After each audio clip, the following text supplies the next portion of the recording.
Hi everyone, Annie here from Uplifting Studios TV, and today I'm joined by Eunice Dimbi, who is a realtor or real estate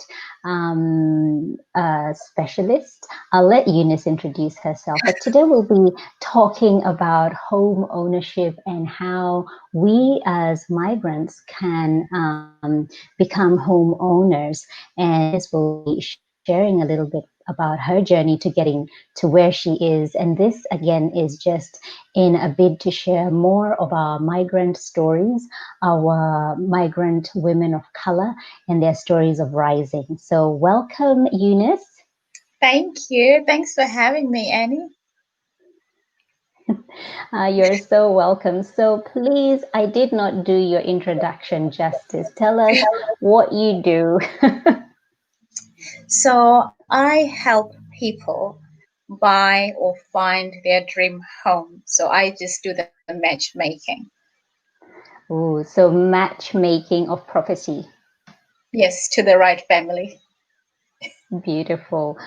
And we'll dive into that a fair bit, but let's start from the beginning. Let's start from growing up, where you grew up, and making your way to Australia, and what brought you here. Right. So, I actually grew up in Zimbabwe in a really big family. I'm one of nine children. And as a young kid, I suppose I used to watch Neighbours and Skippy. So I always had this love for Australia. And it was just one of those places that I thought if I could go anywhere in the world, it would be Australia. And so at the age of 20, when I finished my A-level studies, I made the move to Australia, and here I am. Did you think you were going to live on Ramsey Street? Look, in a sort of naive way, I did. I did.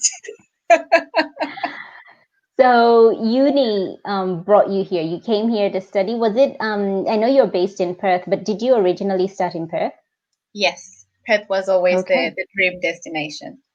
All right. Why Perth? I did a bit of research before coming here. I knew I wanted to Hmm. be somewhere where the weather was almost as fabulous as at home.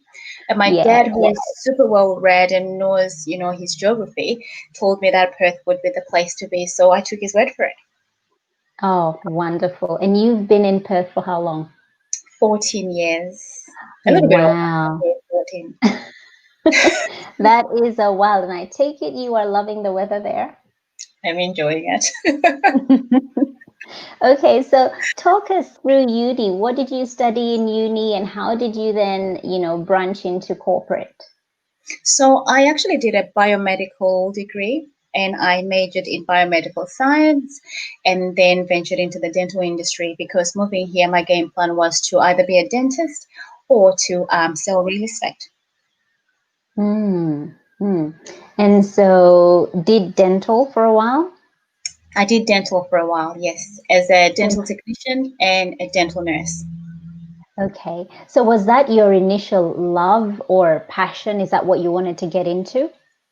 I always knew I wanted to get into real estate, but I also had a Mm. passion for Hmm. dentistry. So there was always a plan to sort of experience both industries and then discover my real passion. Yes.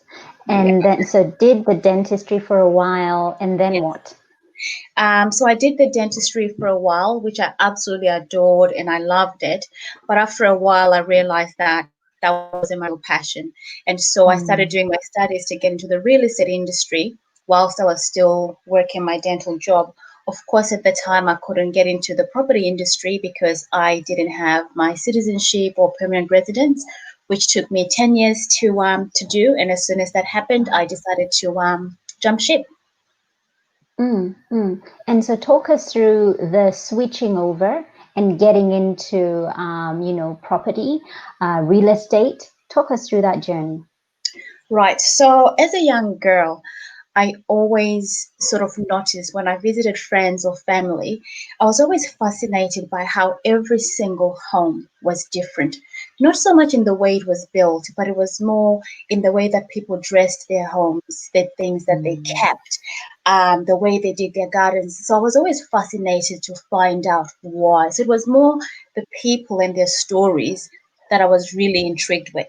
But as I grew older and I did a little bit more research about the property industry, I wanted to still be able to help these people in their story, of obviously moving from one home to the next, but I really wanted to connect with the emotions. Why did they buy a certain property and why did they have certain furniture? So, what started off as me being just a nosy little kid wanting to see as many homes as I could, I then decided I could weave myself into that story, but in a really helpful sort of way. Wow, wow. And then now getting into, how did you get your first job? How was it getting into real estate? So, look, getting my first job was a bit of a challenge because, of course, I didn't have any experience. I hadn't even done the course when I first knocked on a principal's door to say, look, I really want to work in the industry. Can you give me a job? And he said, look, this industry is really cutthroat. I'll give you a desk and a phone in 30 days and you will be out of here. But that only just fueled my passion. So I did my studies whilst I was still working another job. And so what I'll do on my lunch break was I would visit as many offices as I can and just sort of say, look, I'm already doing my studies, but when I'm done, I would love to work for you. So I did that as many times as I could until I got someone that gave me a go. Wow. And you talk about being fueled by the idea of being told you can't, or you wouldn't make it, or you wouldn't last. Where Yeah. did that determination come from? I suppose having moved here on my own without my family, for me, that was probably the biggest wake up call. And I felt like I went through every day realizing that I had a little sister at home, I had nieces and nephews that obviously looked up to me. So for me, whatever it is I told them I was going to achieve, just not achieving it was not an option because then if I failed, I don't think that they would then have any hope to aspire for anything. So that's what fueled my passion to make my family proud and to make the young ones know that whatever they set their minds to certainly would be achievable. Absolutely. And self-limiting beliefs. I'd love to talk about that because as a life coach who supports migrant women of color, a lot of the things that I tackle are mindset related, all to do with self-limiting beliefs. Have Mm. you had self-limiting beliefs that you've had to overcome over the years and probably still have to deal with? Yes, I have so many of them, but I think Hmm. over time I've become conscious of them. So the challenge is to still acknowledge that they're there and just push through to the other side. So I'd probably say one of my biggest limiting beliefs was just I'm already aware that there's certain things that I can't pronounce. And so when it comes to pitching myself or selling my service, I always feel that sometimes I'm not getting the message across in a sense that I feel would be good enough. So sometimes I think, well, maybe I shouldn't do it because it's all too hard. And that's just a limiting belief because even if I were to express myself in layman's terms, for as long as I know how Hmm. to get the job done, then that shouldn't be sort of an obstacle. Yeah, yeah. And so you got into real estate. You were studying at the same time. That journey of just being in that career, what are some of the barriers you face? So obviously the principal at the first place, that was barrier number one, and Yes. you pushed through, you were determined. How has your journey looked like? Because for us as migrants and women of color, our challenges are quite unique Mm. because there's the added, I guess, complexity of being a Black person, being a migrant, and it's not always a level or an equal playing field. Yeah. So, look, I feel like I've had many different experiences, but certainly one of the biggest challenges that I did face was again at the very initial stages of actually trying to, get my foot into the door to get into the industry. I did have an encounter with an agency that said, look, they loved my passion. They just knew that I had the goods. But the only reason why they weren't prepared to take me on was obviously because of my skin color. For them, their concern was, why would anyone sell their most important asset, their biggest asset with someone like me. So they just said, look, we would hire you, but unfortunately, because of your skin color, we just don't think that this will work. Wow. Wow. And then where from after such a statement, and a statement that unfortunately is not something that's just happened to you. It's not unique to you. It is something that's happened to others, other women of color. But so where do you go to from there when such a statement is spoken and there's nothing you can do, and you know that is it's unjust. Where to from there? I think it took a lot of, I said I had to really soul search and dig deep. It took me a little while because that was for the first time in my whole entire life that I was realizing that I was different. So you get to a point where you actually try and process what someone says, and then you realize that, oh, so it's because I look different that perhaps Mm, this goal, this dream of mine might not happen. So for me, it really was quite a confronting thing to have to deal with. And I think to this day, I still wear it. I still have times where I always feel that when I don't get the opportunities, regardless of the reason why, there's still a part of me that always thinks maybe I didn't get the gig because of the way that I look. So it certainly yeah. is something that has stuck. I completely relate to that. You know, sometimes when you do get that no, you go through the list of, okay, how did I present? Did I put my best foot forward? Did I tick all the boxes? And when you feel you've done everything, then you're always left with that question of, could it be?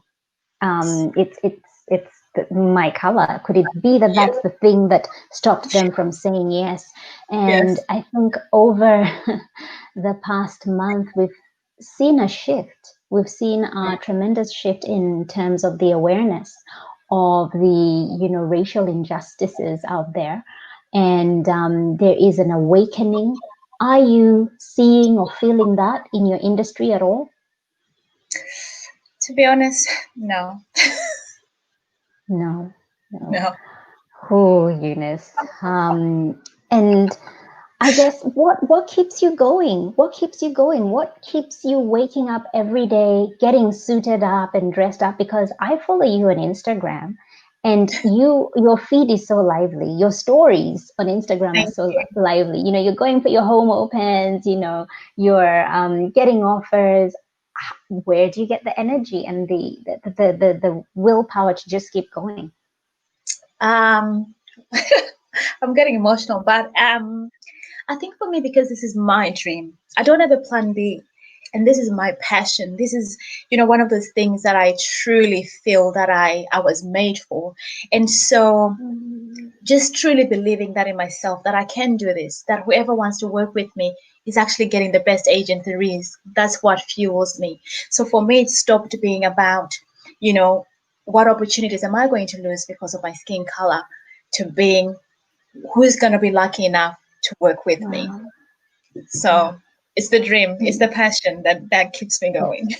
It's the dream, it's the passion, and Yeah. we can feel it. I can certainly feel it. We'll shift gears now. We'll shift gears a little bit, and you being the expert of connecting, people who want to own homes or to, have their dream property.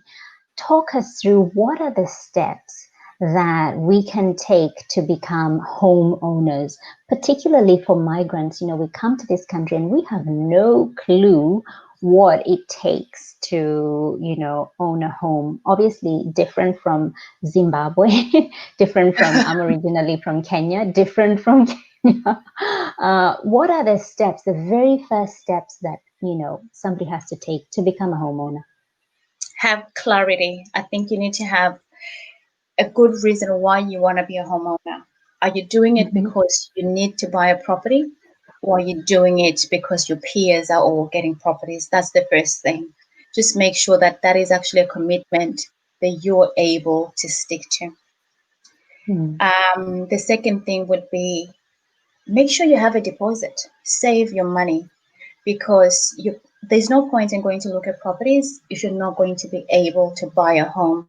So save, save, save. Always have a deposit, and that will make that journey more achievable and certainly an easier one.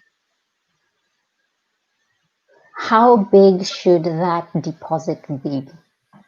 So, as a general rule of thumb, 20% of the Mhm. loan that you want to get or the price of the property is ideally what you should aim for. Now, obviously, in some circumstances, people cannot save that 20%. What then happens is you have to get what they call a lender's mortgage insurance. It still costs you a bit more money on the other side of things, but what it does is it covers the lender in the event that the person that has the loan for some reason can no longer make repayments on their loan. That's what it's for. And so you can still have that, but it does cost you money as well. It does. Okay. Yeah. All right. Great to know. So keep telling us the next steps that, Um, until I sign, my name on that piece of paper and I become a homeowner, what other steps do we need to take? okay, perfect.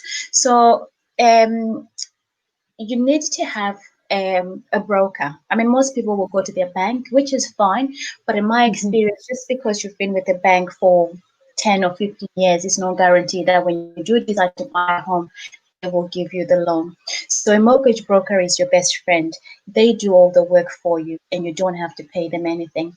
What they do is they actually do the shopping for you. They speak to as many banks as possible to make sure you get a great loan with some good repayments as well as a good interest. So once you've got a mortgage broker, they will have a look at your finances, they'll assess your needs, and then they'll be able to give you an idea of how much you can borrow. This is what we call pre approval. Once you have your pre approval, you can confidently now go and have a look at homes that suit that sort of money that your broker has said you can use, and then you can start making offers on a property. Beautiful. Um, So once your offer has been accepted, so whether it's a finance offer or it's a cash offer, there's also some costs that are associated with buying a house that I find people tend to overlook. So things like you need to have a settlement agent, so they will cost you a bit of money because they help transfer the title from the person that owns the house into your name. And then you also need to have money for a building and pest inspector. So they make sure that the house that you're buying doesn't have any major structural defects and it doesn't have any termite activity. So this is also a cost that is borne by the buyer. Of course, if there's any major issues with the property, then the seller will have to fix them. You also need to consider your costs for actually moving house, the removal list. So that will cost you money as well. Now, once you've done all of that, you then wait for settlement to occur. And then once settlement happens, you get your keys, you move in, and you enjoy your home. Oh, that sounds amazing. And how is it walking that journey with your clients? Walking with them from the point of seeing the property and going like, okay, I really, really would like, and just seeing the whole process right through. How's that? I think it depends on their circumstances, but it's always really exciting because I always feel like I get to hold their hand and just knowing that someone actually can rely on you if they've got any questions, if they have fears, if they've got, if they're anxious, the fact that I can be there for them the whole way through, that's probably what makes the job really exciting. But it's always really special as well, just to sort of watch, someone go from, being a tenant to going through the journey of buying their first home. And then when you Mm. hand them the keys and you celebrate, you always still feel like you're always going to be a part of their story because you made it happen for them. Absolutely, absolutely. And when it comes to, from your experience, when it comes to buying or building, Yes. what is, I don't know, what's more affordable? What do people tend to pick more of? Okay. For this one, I think it depends. I personally Mm. don't think that one costs less than the other. because Okay. I mean you could buy a property for the same amount of money you could spend for a land and home package, depending on where you go. But I also find that some people tend to prefer to build because then you can really customize this home and have all those little quirky things that are unique to you because that's what you want to have in your home. But at the same time, you Right. could still buy an existing property and do a little bit of work to still make it, customized. So I don't think, one is less expensive than the other, but, it all comes down to preference, whether, you want to, enjoy the journey of, starting from the ground up, or if you're the impatient type that just wants to move in, do a few, cosmetic jobs, and then start enjoying the home almost immediately. Mm. Which brings me to the next question. How has it been COVID time, leasing, selling, just the property market? How has it been for you in your job?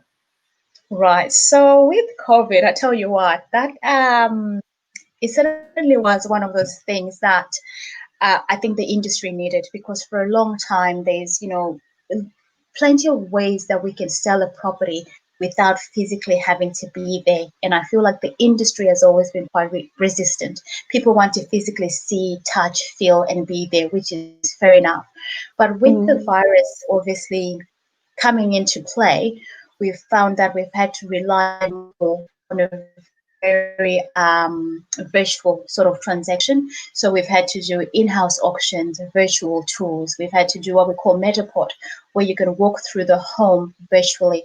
We've had to embrace more DocuSign, and we've had to do a lot of FaceTime appraisals, FaceTime viewings.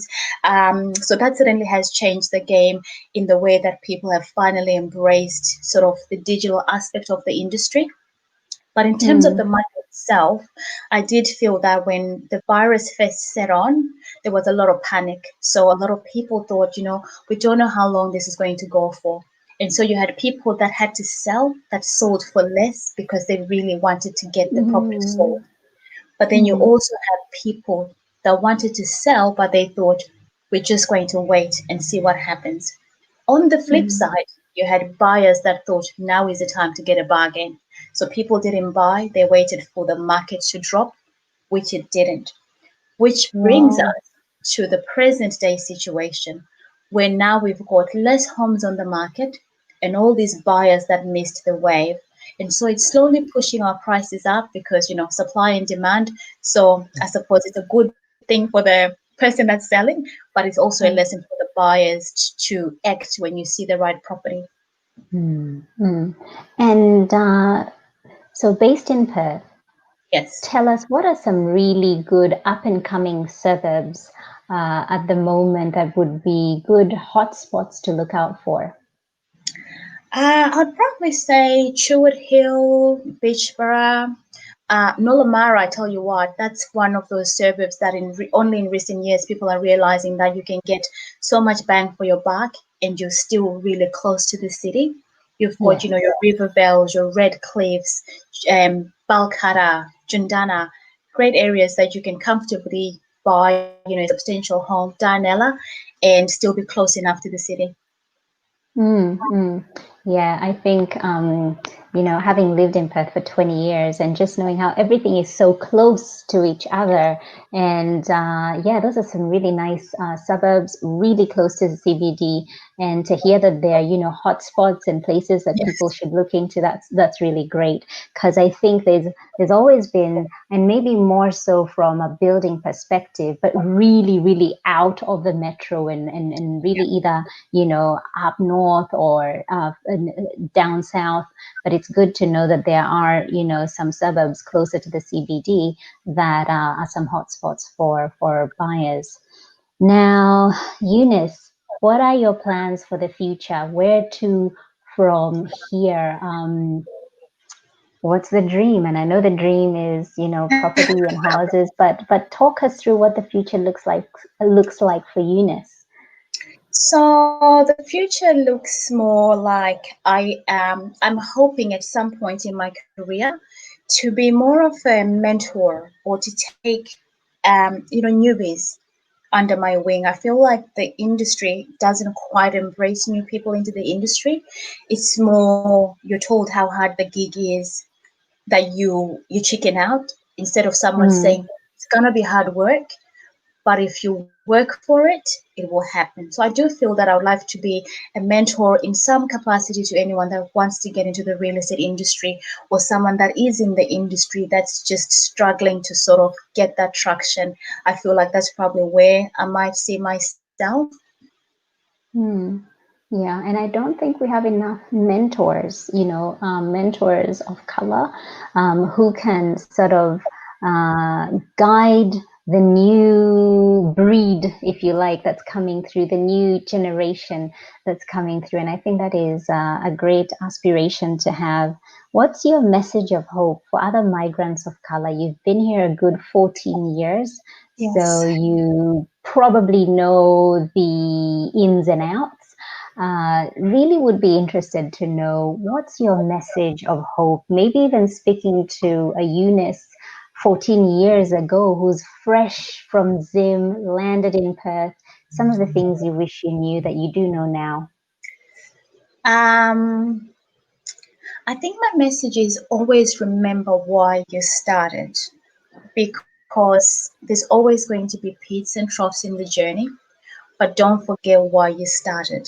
If you remember your why, then any sort of pitfall, any obstacle is going to be worth going through because you always have your eye on the prize. So, whatever the dream is, it's valid. Just remember why you started. Remember why you started. Beautiful. And where can people get in touch with you? Somebody's watching this and saying, oh my gosh, I think I just found the person who I want to help me find my dream home. How can people get in touch with you, Eunice? So I do love Instagram, so people can always find me on my Instagram page. I'm always happy for people to slide into my DM. My mobile number is there as well if you prefer to text or call me. Otherwise, I'm also available on my Facebook page, or you can send me And an email. what's your handle for Instagram and Facebook so that people can type in and find you? So for Instagram and Facebook, my handle is at Eunice Dimbi Real Estate. Eunice Dimbi, Real Estate. Yeah. Beautiful. Any last words from you, Eunice? Last words. I guess what I want people to remember is anytime you feel like your dreams are too big, you have to ask yourself, what would you attempt if you knew you would not fail? So if you took failure out of the equation, would you go for your dreams? Hmm, beautiful. I love that quote. Well, Eunice, thank you so much for your time. You're a wealth of Thanks knowledge, wealth for of having me. information. Love your spirit. You're just somebody who I start smiling when I speak to you.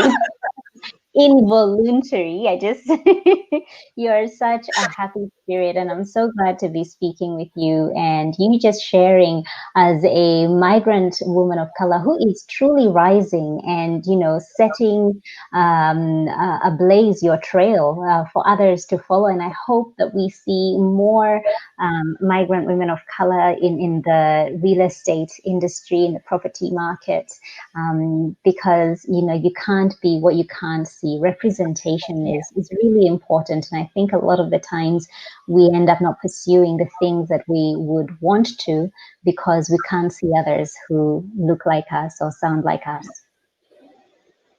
Thank you so much, Annie. Thanks for having me and for sharing my journey on your platform.